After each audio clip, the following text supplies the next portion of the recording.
Hi, everyone, and welcome back for another episode of Malice in the Mitten. I am your host, Tracy Preston, along with my bestie, Christine Mulligan. Hey, Christine. Hey, Trace. Hey, everybody. Thanks for coming back again. What are we getting into today, Trace? What's horribleness you're going to tell me? What malice in the mitten are we going to discuss today?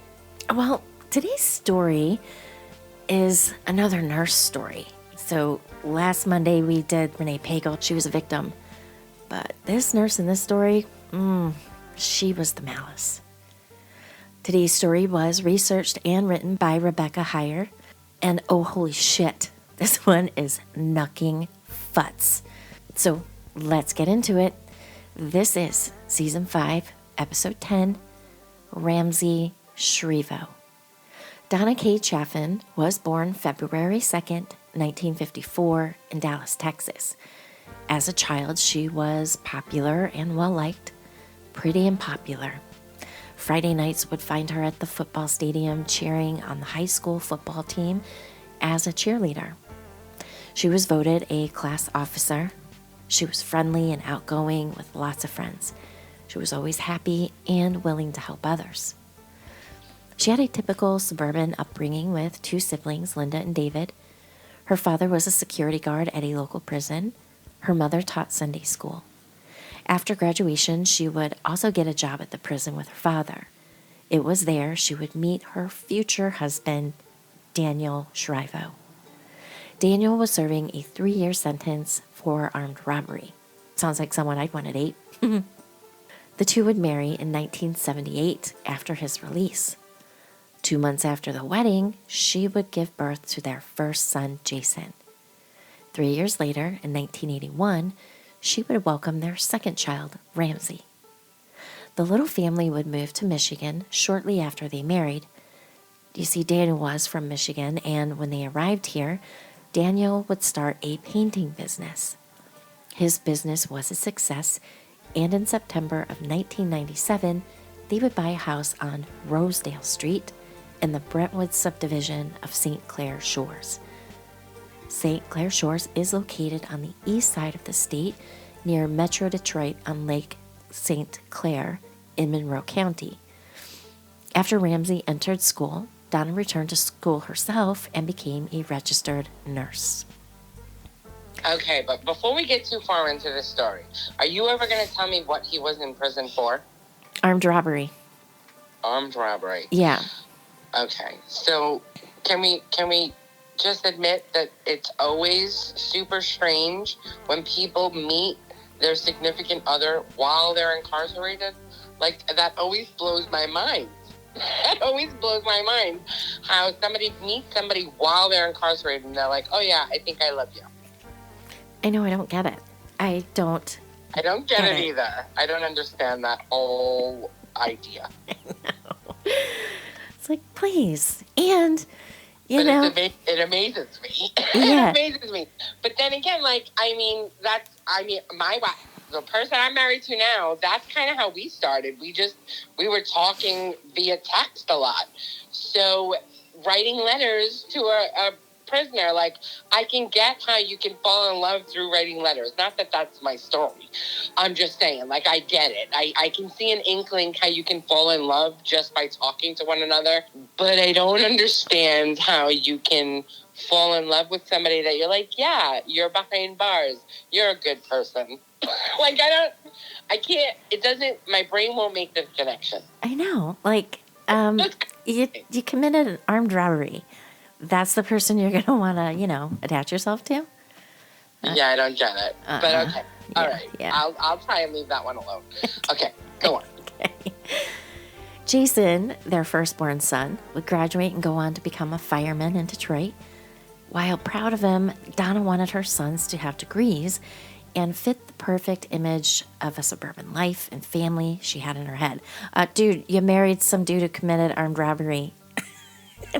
I didn't think you're that concerned. And that's crazy how we heard about how they met. I like how you did that, but we already zoomed past to now we're talking about her kid being an adult and becoming a fireman. Yep. Okay. All right. So, I mean, they had a good life, though. I mean, she married a convict, but they ended up living a whole life and raising children. Mm-hmm. So how wrong am I guess? There you go for Judgy McJudgersons. Okay, so God.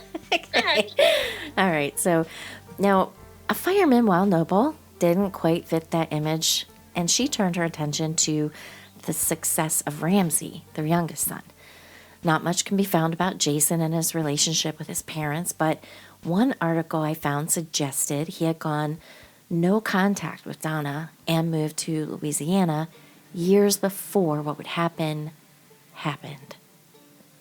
Ramsey, her youngest son, had attended De La Salle Collegiate High School, an all-boys Catholic school, and then Wayne State University, where he would receive a bachelor's degree in accounting. He would get a job as an accountant and then worked for Allstate Insurance, but eventually in 2012, he went to work as a house painter for his father. He would also start his own lawn care business. According to his Facebook page, he loved softball, baseball, and worked with animal rescues and had a ton of friends. In 2003, Donna would suffer a massive heart attack. She almost died in the hospital. After the heart attack, she would quit her nursing job at St. John Hospital and Medical Center in Detroit and became a home care travel nurse. The shock of the heart attack at only 49 years of age and her near-death experience changed her. No longer the happy, carefree girl she had been in her youth, she would begin to suffer from anxiety and forgetfulness. She became more demanding of Ramsey. She would take Xanax for her anxiety. She may have been let go from her job at the hospital due to misconduct. Her life would change, and her relationship with her son would get worse. Donna and Daniel would buy a house for Ramsey on Gary Lane as he was having some problems. Ramsey was suffering from depression. He had anger issues and was diagnosed a paranoid schizophrenic. The paranoia was so strong that at one point he removed a crown from a tooth that he believed had a speaker in it. They wanted to help keep him safe and secure, but give him his freedom and a feeling of independence at the same time. In 2010, his explosive personality would push him over the edge. After getting into a fight, he was left with a bruised ego and a serious head injury after being knocked onto the concrete floor. This would end up worsening his conditions, and he began to drink more, fight more, and take his medications less regularly. He was quick to anger and bucked his mother's expectations. He would eventually be charged with assault, leading to him having a probation officer and having to undergo multiple in-home drug and alcohol tests. Ramsey and Daniel were very close. They weren't just father and son, they were best friends. Although he was terminally ill with hepatitis C, Daniel did his best to run interference between Donna's expectations and the reality of Ramsey's mental illness and to keep the peace. He was the calm in the storm of the relationship between Donna and Ramsey. Donna had high expectations of Ramsey that he just could not live up to due to his mental illness and head injury. She was demanding and controlling of him. She had an image in her head of how they should appear and felt he wasn't doing his part to make it a reality. Sadly, Daniel, Donna's husband, passed away in May of 2013. The day of his father's death, it was discovered morphine was missing.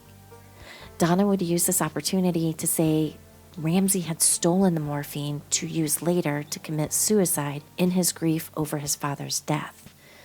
Ramsey would have a much darker idea of where the missing medication had gone. He would say his mother overdosed his father and killed him. According to him, it wasn't the hepatitis that killed Daniel, it was Donna. Tests at the hospital would show no morphine was in Daniel's system, and despite his claims of murder, Ramsey was sent to live with his mother in the house on Rosedale Street. After his father's death, rumored suicide attempt, and despite his accusations, Ramsey was released into the custody of his mother. She would petition for legal guardianship and to try to have him institutionalized. While she failed at getting him committed to a hospital, she did succeed in gaining guardianship.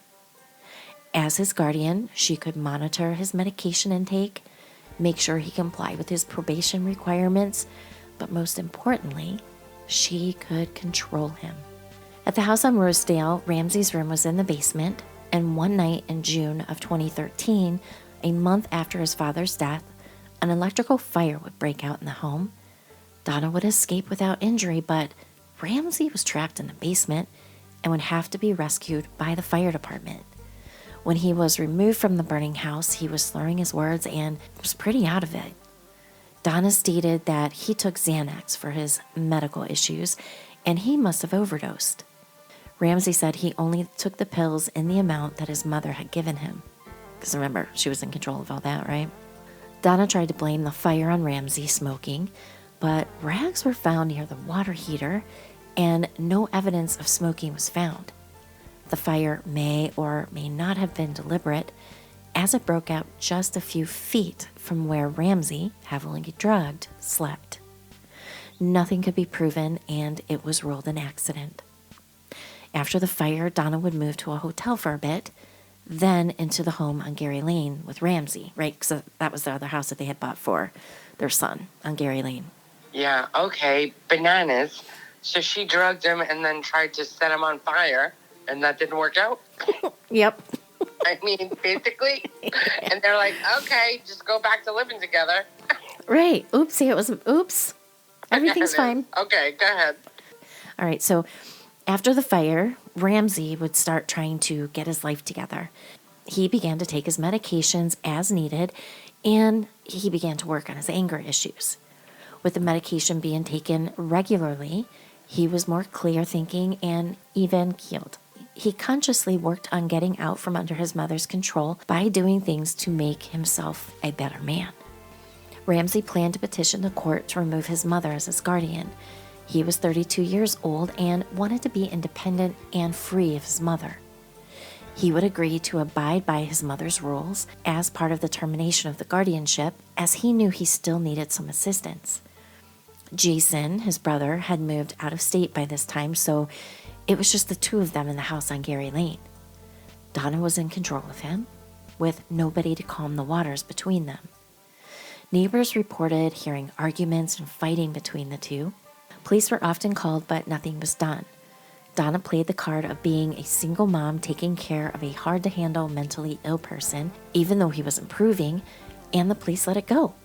She continued with the story of him being suicidal. 6 months prior to her husband's death in 2012, Donna had returned to Texas for a class reunion. Daniel was unable to travel, so she went alone, and sparks flew between her and an old flame. After she returned to Michigan, she kept up communications with this man. The two would text and talk constantly. Just before her husband's death, Donna had given Daniel a B12 shot as a part of his treatment for a hip infection. Daniel had come home from a hospital stay to die, and Donna was acting as his nurse. The area where he received the injection became infected, and he would eventually die from the resulting sepsis and organ failure. She didn't use her good techniques there. Her sister-in-law would later wonder if it was done on purpose. Donna then began to talk about returning to Texas. She wanted a future with her old flame. Ramsey didn't care if she went, but he had no interest in moving. His life was in Michigan. He had friends here, a routine, a job. He didn't want to start over in Texas. But Donna, being his guardian and primary caretaker, couldn't leave without him. To leave him behind would mean shattering the image of the doting, caring mother that she was trying to project. Donna would call Jason and complain to him. Jason would try and tell her to drop the guardianship and go. He thought Ramsey would be fine in Michigan on his own, but Donna refused. Ramsey would visit the neighbors and vent about his mother trying to force him to move to Texas. He would vent to his friends about his mother's controlling behavior. The fights were constant, loud, and often. Perhaps she was so resentful after a brief glimpse into what her life could be like with her man in Texas, and no Ramsey to hold her back, appearance was important to Donna. Perhaps Ramsey with his issues didn't fit the perfect life she wanted to project.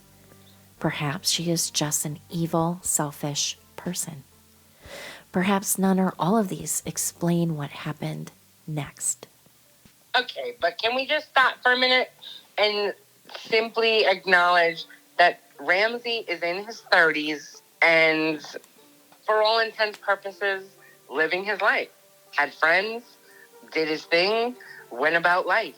All she had to do was let the guardianship go, and she could have gone. So what was her point of holding on to the guardianship? What was her deep-seated need to be in control of Ramsey? Like, why couldn't she just let go? I really don't know, because it's like whatever this weird-ass image of the perfect family looks like to her, like you said, he's in his 30s. He's a grown man. Is she thinking, oh, people are going to look down on her because he's a paranoid schizophrenic and you shouldn't be leaving him? I don't know. She's got it all twisted. He might have been the paranoid schizophrenic. I'm thinking that she had her own issues with control, narcissistic tendencies about holding on to a grown man and the power struggle to control him. Mm-hmm. Like, that in and of itself is a little bit deranged. Yeah, I agree. She's not all put together up there. Something's not right with this woman. She's not dealing with a full deck. Okay. Yeah. All right, so in January of 2014, it was cold month here in Michigan. A polar vortex settled over the Midwest, bringing below freezing temperatures, shutting down infrastructure, freezing everything in sight. On January 7th, the overnight low in Detroit was negative 14 degrees. The high for the day was -1. The rest of the month wasn't much warmer. In those temperatures, boiling water tossed into the air will turn into a gas and form a cloud. I've always wanted to test this out because it's cool looking. I've seen videos of people do that. It's really cool. But it's too cold. I don't want to go outside. Yeah, I've actually done it before, and it is pretty cool. But that's exactly the reason why I live in Florida. That is too cold to live in. I don't understand how you guys do it.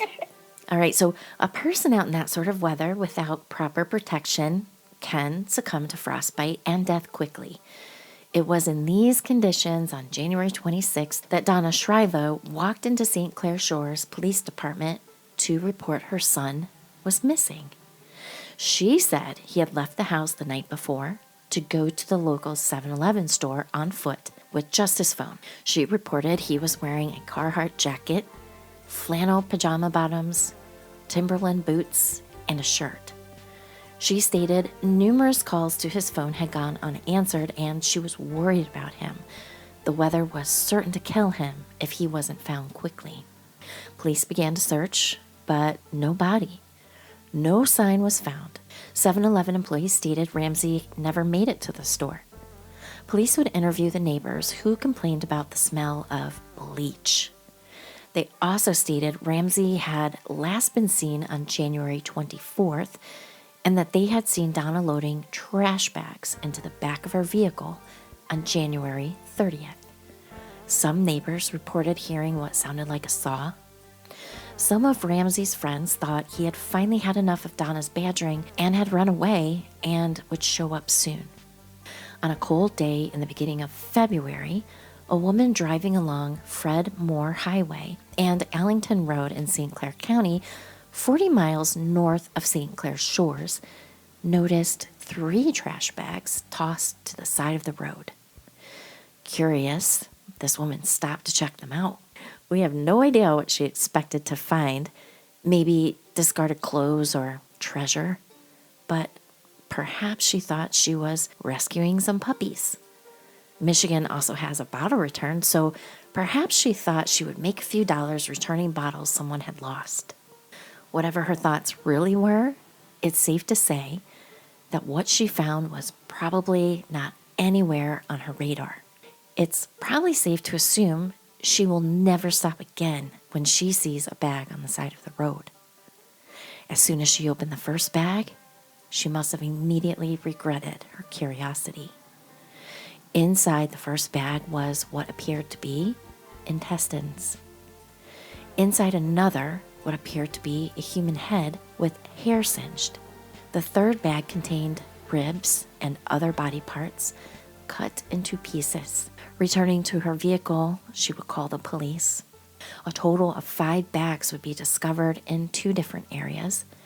In total, 14 parts of a body would be found, spread out among the 5 bags.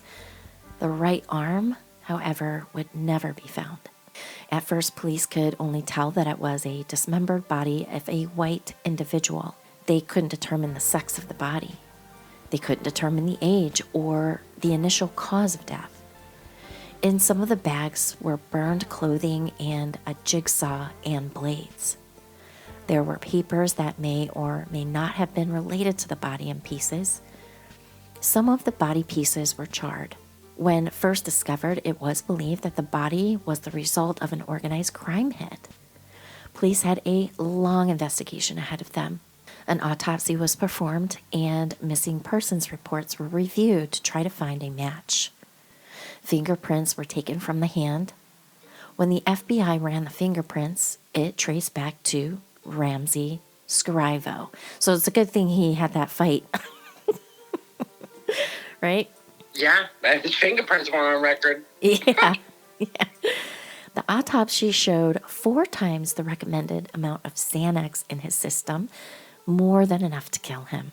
And there were also signs of asphyxiation. Xanax is a drug that can slow your reflexes and put you in a coma if you take too much. It would be a perfect drug to give someone larger than you if you have evil intent but don't want them to fight back. Who could have done it? A lady called in saying she had seen a white 1990 Chevy Blazer in the area tossing items, and video surveillance backed this up. A UPS driver said he had seen the same vehicle getting gas. The vehicle, with a woman driving, showed up in gas station CCTV footage. The woman would show up on the in-store footage as well, and it was none other than Donna Scrivo. Donna was taken to the police station where she was told that her son's body had been found. She gave a brief hysterical cry of, "Oh, my son," and then returned to normal. When asked if she had been in St. Clair County, she replied, quote, "I had a patient up there a couple of years ago." When police told her she had been seen in St. Clair County the day before, her reply was brief and simple, "No." When confronted with the pictures in the gas station, she claimed to have just been driving looking for my son. She stated she didn't know where she had been driving. She had just been driving. She then stated he had killed himself and she didn't know what to do after, so this was her way of saving him from the stigma of suicide. She was arrested and charged with the dismemberment and removal of her son's body. She was not charged with the murder at this time as the autopsy was not yet complete. Like, what in the actual? This kid was cut up in pieces. Yeah, I didn't want him to be labeled as suicidal, so I chopped him up into pieces and then put him in several different trash bags and scattered him across the mitten. What the I don't even understand. Like, this is the story this woman's trying to sell? Yeah.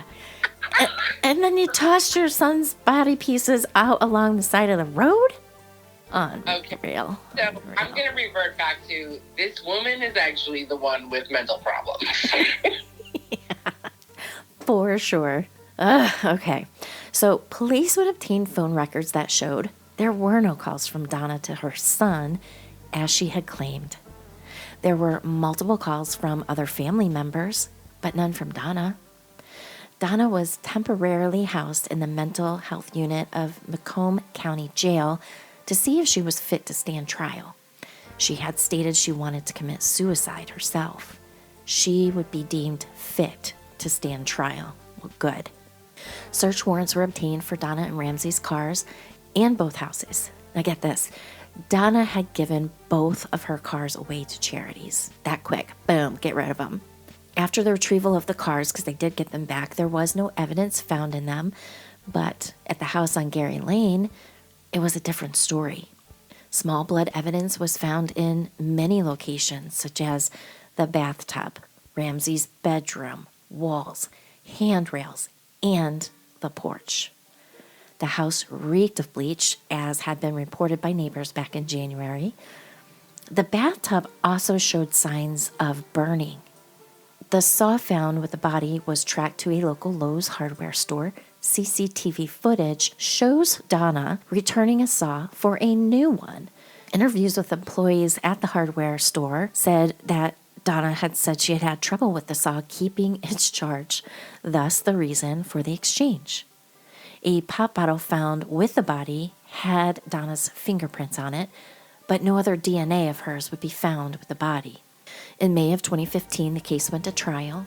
The Xanax found in the body would be traced back to a prescription for Donna. But she still pleaded not guilty. Prosecutors claim she drugged Ramsey as a means to subdue and control him before she strangled him to death. A 90-day prescription was filled on January 1, and when the body was found in February, there was only one pill left. Where did the pills go if not into Ramsey? Donna, however, argued the point and, insisting on testifying on her own behalf, told the following story. She claimed that on January 25th, you're going to love this story, so crazy. This story's crazy. All right, I got to try to keep straight face. What happened? You just devolved into hysterics. She tells another whopper. Oh, she does. She does. And I watched this on YouTube. This woman's absolutely bonkers. All right, so she claimed on the stand on January 25th that a masked man broke into the home, running into Ramsey's bedroom. She said she was in the basement doing laundry when the man entered, and when she came back upstairs, she noticed that the front door was open. Concerned, she went to check on her son Ramsey and saw the masked man in his bedroom.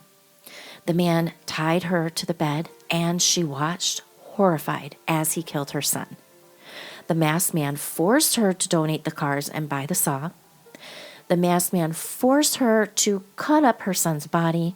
Everything she had done was due to this mysterious masked man. She said the man stayed in the house with her for 5 days, even coming with her to the police station to report Ramsey was missing. She said he was watching in the car while she was in the police station. She claimed she had never seen the man before and had no idea who he was or why he would do this. She stated he kept her handcuffed to the bed and beat her, unless he needed her to do things for him. However, witness testimony stated when seen out and about, she had no marks on her, and she acted normal. When asked on the stand why she didn't report to the police a man was in her vehicle who had killed her son and taken her hostage, she replied that she was too scared. She said that after the man forced her to dump the body parts, he just left, threatening Jason if she told the police. The prosecution scoffed at this, but the defense argued that a 110-pound Donna could not have lifted a 236-pound Ramsey into the tub without assistance. However, all that bullshit wasn't enough to sway the jury. After less than an hour of deliberation, Donna was found guilty of premeditated murder and received a life sentence with no possibility of parole. She is currently serving her sentence at the Huron Valley Women's Complex in Ypsilanti. Huron Valley is the only prison in Michigan to house only females. She also was sentenced to 4 to 6 years for disinterment of a body and mutilation. Her son Jason would not attend the trial. She still continues to claim she is innocent and has appealed the decision multiple times. Each time the appeals go nowhere. So as of today, she will remain prisoner number 961010 for the rest of her life. Wow. Isn't that bonkers? That is insane. But you know what? I'm going to surprise you. I kind of believe her masked man story. The only difference is it was in her mind. I think she very well may have had a masked man tormenting her brain and telling her to do all these evil things. But that's something we call psychosis. Exactly. This woman was a piece of work. Yeah, cuckoo for right Cocoa from Puffs. where she chose her husband. Yeah. Oh, first full circle. Back in prison. Yeah, full circle. Yeah. She was the nutbag through and through the whole way. Yeah, she was. Unfreaking real. That is insane. Yeah. Bad nurse. Bad nurse. Well, she learned a thing or two throughout her nursing. Yes, she did. Crazy to me that she attempted to overdose him on Xanax and kill him probably a lot more than the 2 times we know of. I wouldn't be surprised. And maybe this kid wasn't a schizophrenic.